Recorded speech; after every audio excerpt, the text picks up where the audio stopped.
magic happens. So while we were touring the Filthy Lies album, Owen and Chris and I were coming up with ideas for new material. You know, we thought that would be nice to sort of have the band move on from the stuff we did with Phil and create a new album called Achtung Minen.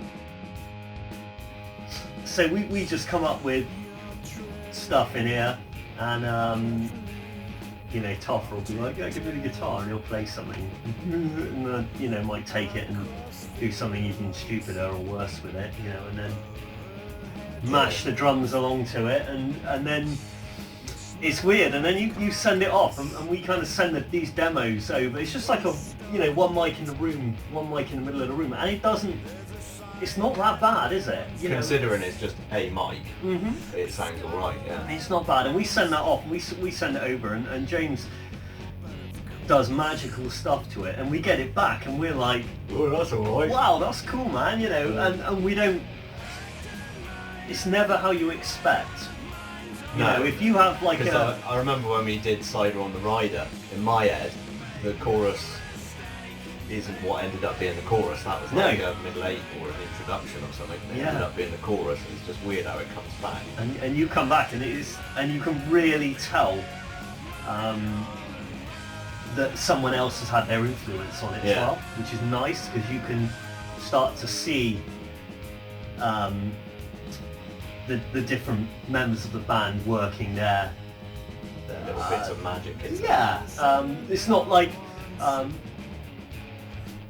like some groups where you have like one person that seems to do all the work, and then everyone else that you know, here I wrote this, like get on with it. It's not like that with this. It's like it's a three-way street. I think that's why it sounds like it sounds.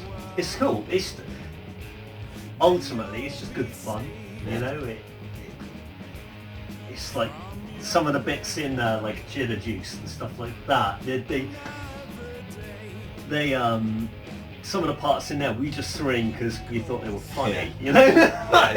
Sometimes James will he'll send us songs where he's done like a basic, no, not usually vocals or anything on it. It's just a basic track. I would record some ideas and send them to Chris and Owen, and they would go to a studio in Bristol and throw down the idea really simply. You know, they would work it out, do whatever they were going to do to it, and then we ruin it for him and send it back by chucking bits of, oh, that sounds like Megadeth, or that sounds like Iron Maiden, and chuck that in the middle.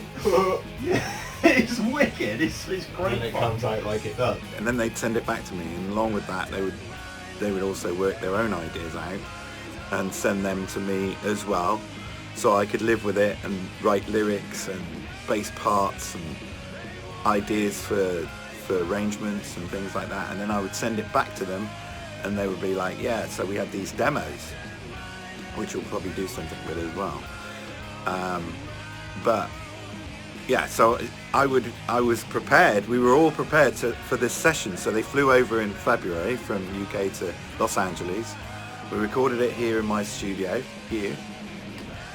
Chris on the drums over there, and Owen on the Marshall, of course, and I sat in the control room here with the bass, and we played all the songs live, and it really does make a difference. And so I'd just done another session, so it was already set up, and so that was good. And yeah, that's how we made it. And then from I would say March through June is when mixing took place, and I would have them send me bits and pieces if I needed it, like vocals or things like that, but most of it was pretty much done. And yeah, and it turned out really, really good, I think. You know, it's refreshing, because it's not the same as the older stuff, although you can tell it's, you know, it's the same sort of writing and things like that, but it's a step on, and that's great. And I think, you know, Phil would have thought that was a good move. Anyway, yeah, that's how that worked out. Hope you enjoy it. Achtung Minen, buy it now. Achtung Minen, beware of mind's own.